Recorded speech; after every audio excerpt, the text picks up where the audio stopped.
Hey everybody, I'm Jonathan Randall, and welcome to another episode of How You Like Me Now. I hope my intro wasn't too cheerful, considering Gaza is still under attack and the death toll is constantly rising.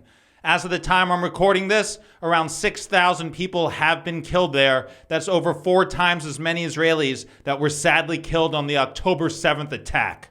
It's an ugly time in history, where hatred is the drug of choice and death is on display for the world to see. There is tons of misinformation coming out on both sides, and neither Israel nor Hamas are credible sources. Tribalism is further dividing us, and it is the scariest October I've experienced. You can't go on social media without seeing images that'll haunt you. So many innocent children on both sides have lost their lives for the sins of their fathers. Over 2,000 Palestinian children are dead, and who knows how many are trapped under the rubble. It really is depressing. They are not Hamas, and I can't even imagine the psychological scars those who survive will be living with for the rest of their lives. Palestinian children are now writing their names on their bodies so they can be identified when they are killed and won't be just a number. I see posters all over New York City for the Israeli hostages with their names and ages, and I hope they're all returned safely, even though I don't understand how bombing the hell out of where they're being kept will ensure that. But I have not seen any posters of the thousands of children that'll never come home. Not only because now they're dead, but because even if they weren't, their homes have been destroyed in the name of self-defense, even though they're just children, not threats. Don't they have names? Don't they have ages? How come the lives of Palestinians don't seem to matter? I don't think I've ever felt so privileged in my whole life. All my problems seem so superficial and small compared to what is happening to the people in Gaza. I have zero sympathy for Hamas, but my heart aches for Palestine. My inbox is full with people asking me to help, and it makes me feel so powerless. I can't even imagine how Palestinians feel. And while Israel still mourns, I have seen plenty of videos of people there enjoying their lives and living in freedom. An option Palestinians didn't even have 2 weeks ago. I don't want anyone to be murdered. I don't want anyone to suffer. But I do understand that one side is the occupier and the other is being occupied. One side is the oppressor and the other side is being oppressed. One side has one of the best militaries in the world that is backed by the most powerful countries. And people deny that there is even an occupation and that the Palestinian people even exist. I've seen tons of videos from Europe where people can't even have a Palestinian flag because for some reason it's viewed as a threat.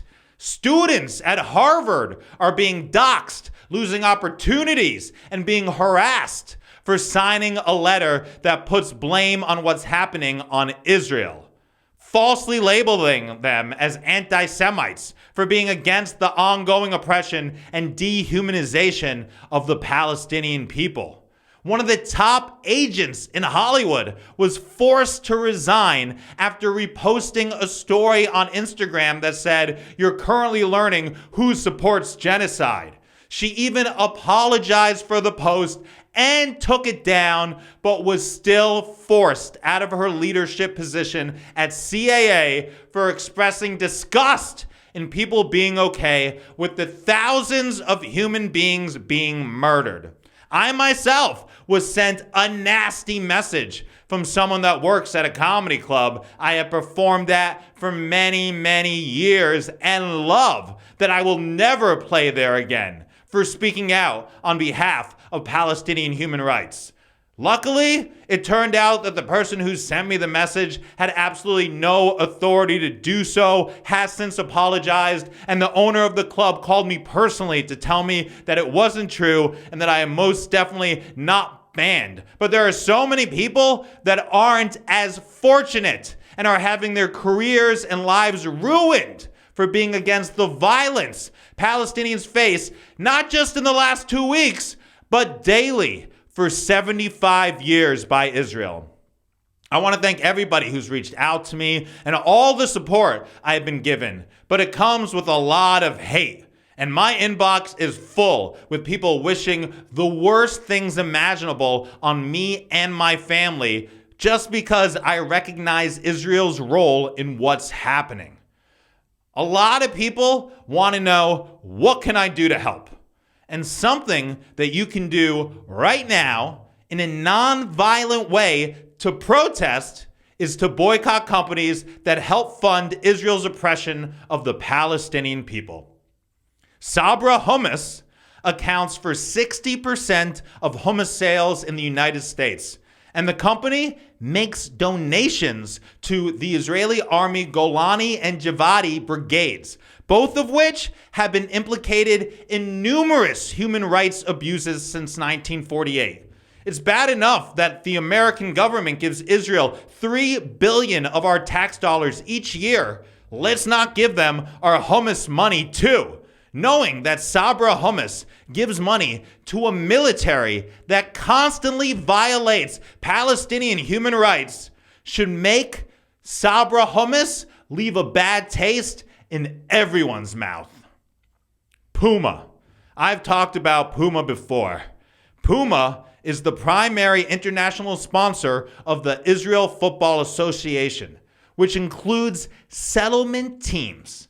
Puma provides equipment and builds soccer fields for Israeli teams in the West Bank, while Israel limits the freedom of movement of Palestinian soccer players and bombs their stadiums. This makes Puma an accomplice of Israel's ethnic cleansing of Palestine. Puma has been warned by the UN and human rights NGOs that this constitutes a direct violation of human rights since they are an occupied land. Remember, there can be no fair play on stolen land. Do not buy or wear Puma products. HP provides computer hardware to the Israeli army and prison system, maintains data centers for the Israeli police, and provides the servers to Israel's population and immigration authority. This enables Israel to control and enforce its system of racial segregation and apartheid against Palestinians.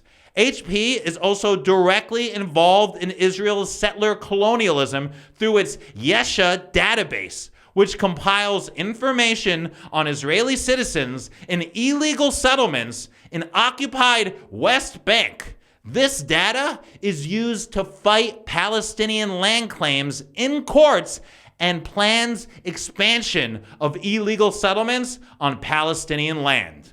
So please stop buying any products from these companies and spread the word by telling your friends and family to do the same.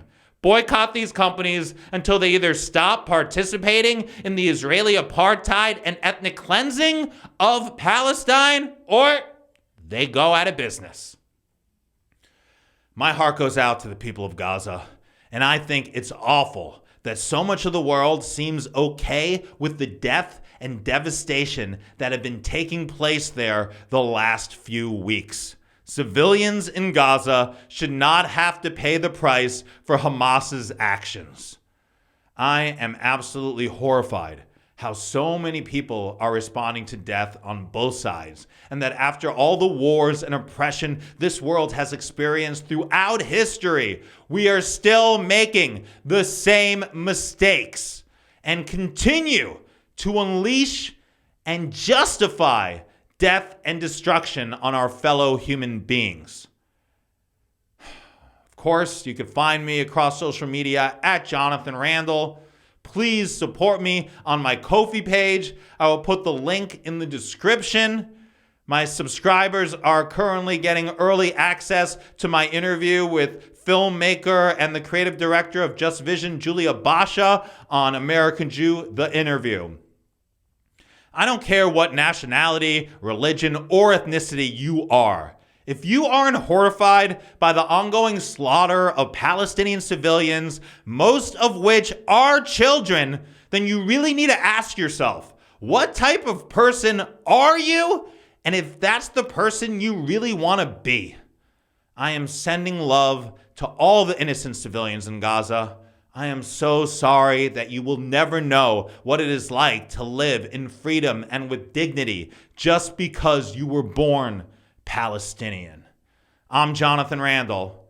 How you like me now?